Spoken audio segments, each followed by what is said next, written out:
Gripen, e de repente travaram nos MiG-31 russos com mísseis Meteor. As telas dos pilotos russos piscavam avisos como loucas. Tudo estava ficando vermelho. Esta era uma situação inesperada. Enquanto os pilotos russos tentavam lidar com a ameaça repentina dos Gripens, seus displays de ameaça no cockpit de repente se encheram com múltiplos contatos de alta prioridade.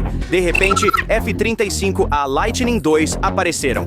Os MiG-31 caíram em uma armadilha eletrônica, incapazes de compreender o que estava acontecendo. E em breve, os pilotos russos cometeriam o maior erro não apenas de suas carreiras, mas também de seu país. Tudo começou quando 3 caças MiG-31 Foxhound russos decolaram rapidamente da base aérea de Tchalovsk. Eles imediatamente subiram para 45 mil pés e começaram a avançar ao longo de sua rota sobre o espaço aéreo inimigo. Sua velocidade e capacidade de alta altitude lhes davam uma sensação de invencibilidade. No ponto designado, os MiG-31 entraram no espaço aéreo estoniano, simulando um erro de navegação deliberado. Os pilotos se sentiam confiantes e quase entediados em seus cockpits. Seus transponders estavam desligados, sua formação era agressiva e sua rota foi especificamente projetada para brincar com os nervos da OTAN. Os pilotos russos estavam cientes de que estavam sendo monitorados de perto. Isso não era segredo. No entanto, o erro crítico deles foi interpretar completamente mal a natureza e o propósito dessa vigilância. Eles assumiram que receberiam um aviso padrão da OTAN alguns minutos depois. Talvez fossem gentilmente escoltados por um par de F-16 decolando da Lituânia, e então retornariam à sua base como heróis após essa pequena demonstração de força. É por isso que os pilotos estavam voando a 45 mil pés, que é uma altitude baixa para um MiG-31, porque queriam ser encontrados pelos F-16. A velocidade de Mach 2.83 e a altitude de 82 mil pés do MiG-31 eram impossíveis de alcançar para os F-16. Um jato F-16 não poderia voar acima de 50 mil pés, o que estragaria a diversão dos pilotos russos. Mesmo que os sistemas de defesa aérea da OTAN pudessem alcançar o alcance, seria muito difícil atingir um alvo na velocidade de um MiG-31 a uma altitude de 25 mil metros. É por isso que os pilotos russos estavam tão confiantes. No entanto, essa suposição logo se tornaria o maior erro de suas carreiras. O Centro de Operações Aéreas Combinadas da OTAN, CAOC-Weeden, na Alemanha, havia rotulado esses 3 MiG-31s como alta prioridade desde o momento em que decolaram de Kaliningrado. Mas a ordem dada naquele dia não era uma ordem padrão de decolagem de emergência. A ordem continha frieza extrema e paciência calculada. Permitir que os alvos entrem em nosso espaço aéreo.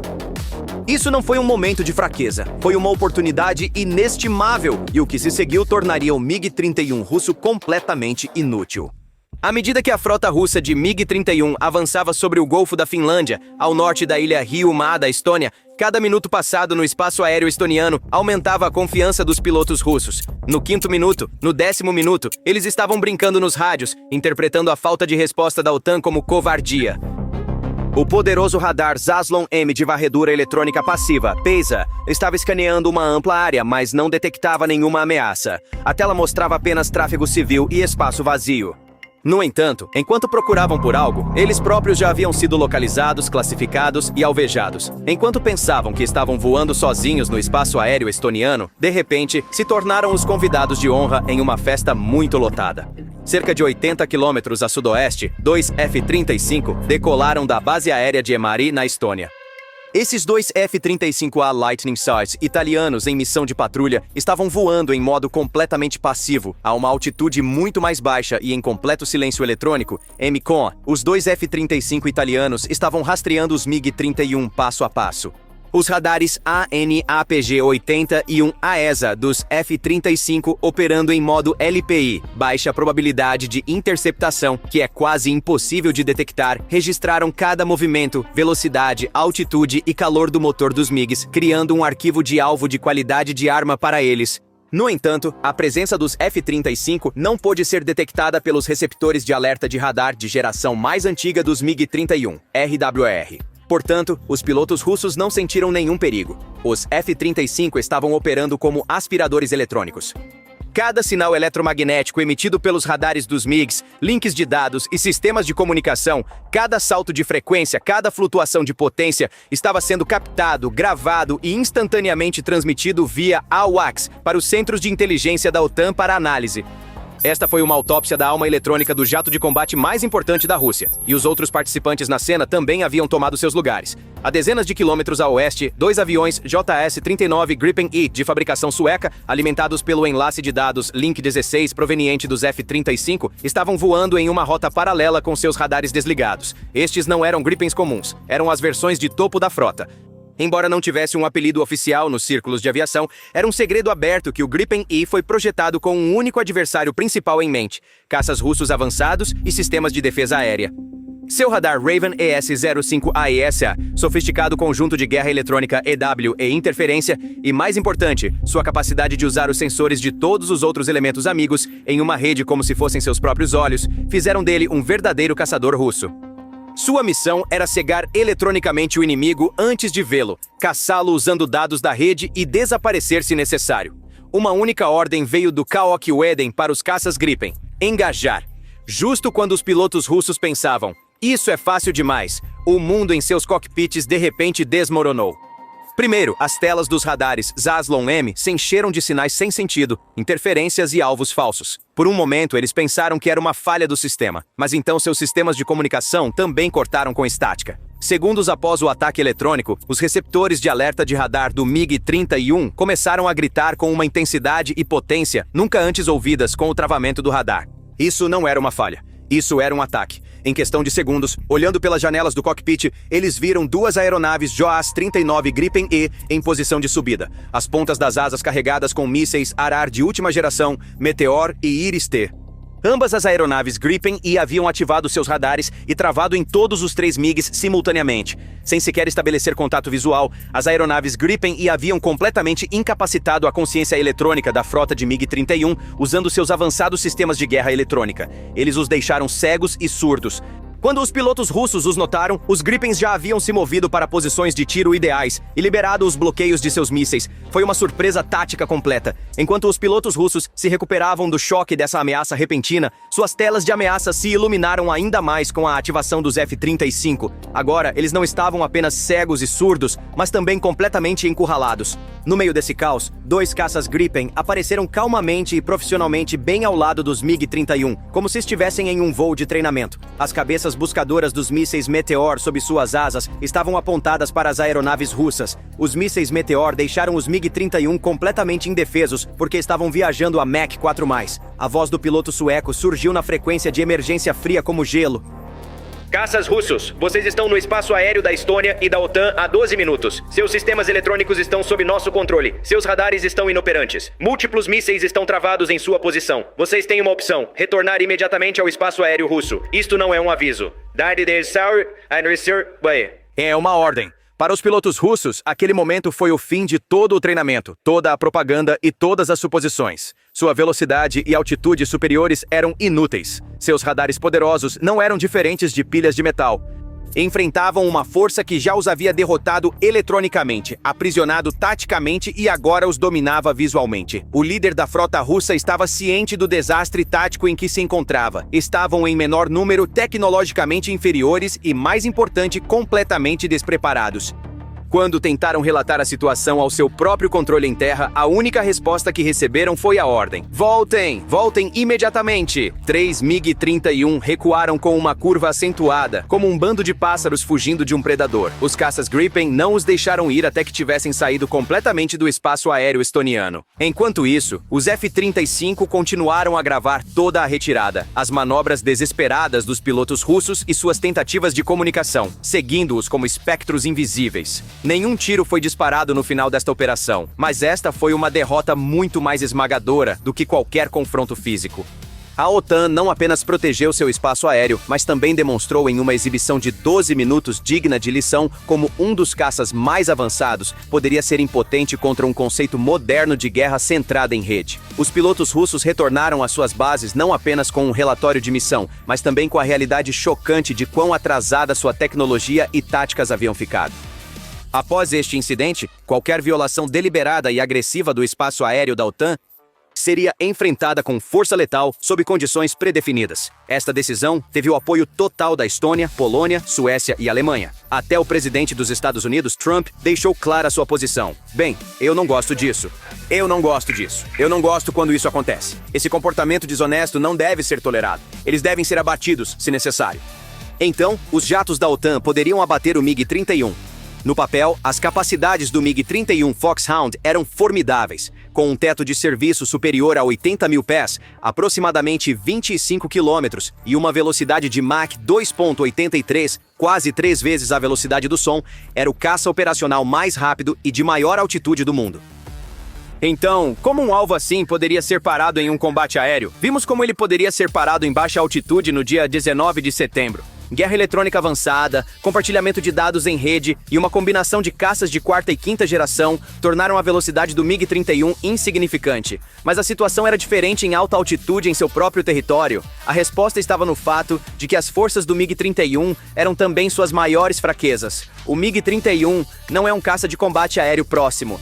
É uma plataforma de mísseis interceptores tripulada aerodinamicamente massiva. Sua filosofia de design é baseada em caçar bombardeiros americanos voando em linha reta a velocidades incríveis. A Mach 2.8 e 80 mil pés de altitude, o raio de curva desta aeronave é de dezenas de quilômetros. Tentar uma manobra brusca faria a aeronave se desintegrar estruturalmente ou seus motores falharem, apagando-se naquela atmosfera rarefeita. Em resumo, ele não conseguia aplicar a força G necessária para evadir um míssil moderno ar-ar. Era um alvo rápido, mas também um alvo viajando em linha reta. Por outro lado, suas assinaturas infravermelhas e de radar também são uma grande desvantagem. A física é implacável. Uma fuselagem cortando o ar a Mach 2.8 gera um calor de fricção tremendo. Ao voar a essa velocidade, o MiG-31 se torna um enorme farol infravermelho brilhando no céu. Para sistemas de mira eletroópticos modernos, IOTS, encontrados em aeronaves como o F-35 ou na última geração de mísseis guiados por infravermelho, AIM-9X, Sidewinder, ASRAAM, este é um alvo perfeito que pode ser detectado a centenas de quilômetros de distância. No radar, uma velocidade tão alta distingue instantaneamente de alvos mais lentos devido ao efeito Doppler. Era impossível esconder. Outra fraqueza é a vulnerabilidade eletrônica. A operação de 19 de setembro provou que os sistemas de guerra eletrônica e de consciência situacional do MiG-31 estão gerações atrás dos padrões da OTAN. Esta situação não mudou em alta altitude. Com as novas regras de engajamento em vigor, a próxima violação do MiG-31 pode não ser mais uma missão de coleta de inteligência, mas uma missão de abate. Os sistemas que a OTAN usaria para realizar essa missão dependem da sinergia letal de uma rede integrada, em vez da capacidade de uma única plataforma. Aqui estão os componentes principais desta rede que poderiam atingir com sucesso um MiG-31 em alta altitude. Em combate ar-ar, o MiG-31 pode parecer inigualável em grandes altitudes. No entanto, neste ponto, o Gripen-E, ou um Eurofighter Typhoon, entra em cena para desempenhar o papel de caçador. Estas aeronaves podem estar voando a uma altitude mais baixa, como 50 mil a 60 mil pés, como o F-35. Elas recebem dados de alvo prontos e processados do F-35. O piloto puxa o gatilho. A arma lançada não é um míssil ar-ar padrão, é o MBDA Meteor. O Meteor possui um motor de foguete de combustível sólido, bem como um motor ramjet. Isso significa que ele pode usar o ar para alimentar seu motor e gerar impulso durante a maior parte do voo. Após o lançamento, o Meteor sobe abruptamente, manobra de loft. Enquanto sobe para 80 mil pés, um míssil padrão ficaria sem energia e desaceleraria. No entanto, o motor ramjet do Meteor entra em ação nesta altitude e continua a acelerar o míssil a velocidades superiores a Mach 4. Quando um piloto de MiG-31 recebe um aviso de míssil em um estágio muito avançado, ele tem duas opções: evadir ou manobrar. A Mach 2.8, eles não podem escapar de um míssil ramjet se aproximando a Mach 4+. Meteor alcança velocidades de aproximadamente 4.900 km por hora e mantém essa velocidade.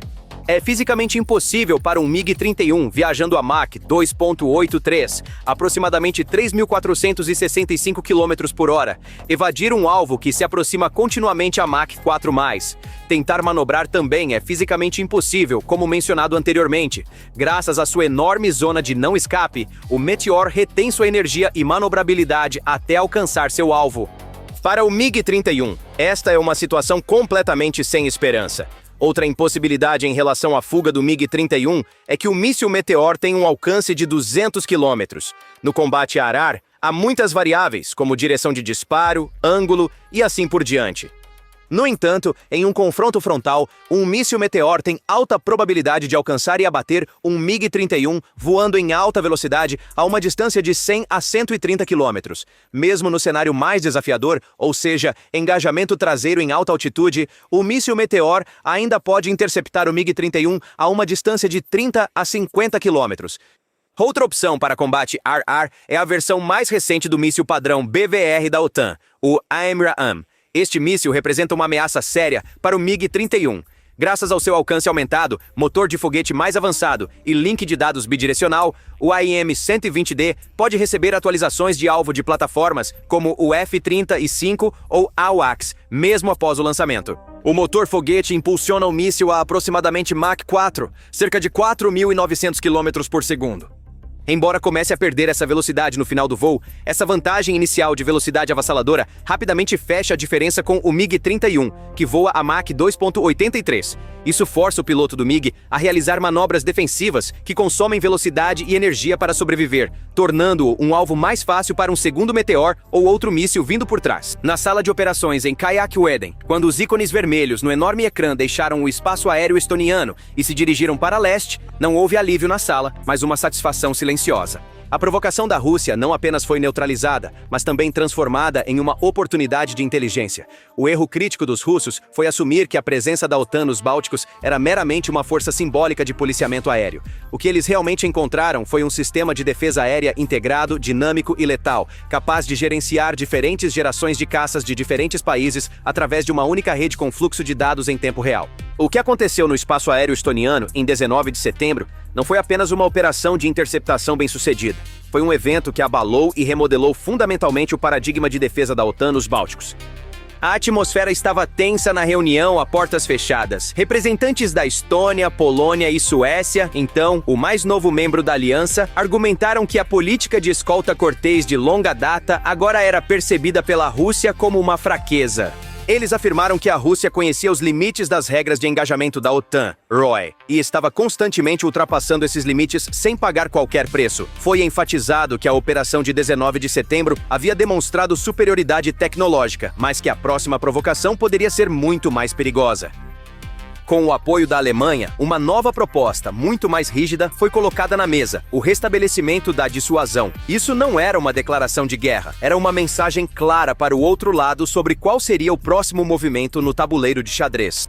Após vários dias de intensas consultas diplomáticas e militares, foi alcançado um acordo sobre um novo protocolo de engajamento. A questão não era mais: eles farão isso de novo? Mas, se eles fizerem de novo, podemos realmente detê-los? Em última análise, a capacidade da OTAN não é apenas uma superioridade técnica, mas também uma mensagem política. O anúncio de novas regras de engajamento e a existência de uma capacidade militar credível para aplicá-las mudam fundamentalmente a equação de dissuasão para a Rússia. A era das provocações seguras e sem custo acabou. O custo da próxima violação deliberada pode não ser apenas um protesto diplomático, mas também a perda de bilhões de dólares em ativos estratégicos e pilotos altamente treinados. A análise de risco-recompensa agora favorece claramente o Ocidente. Obrigado por nos escolher.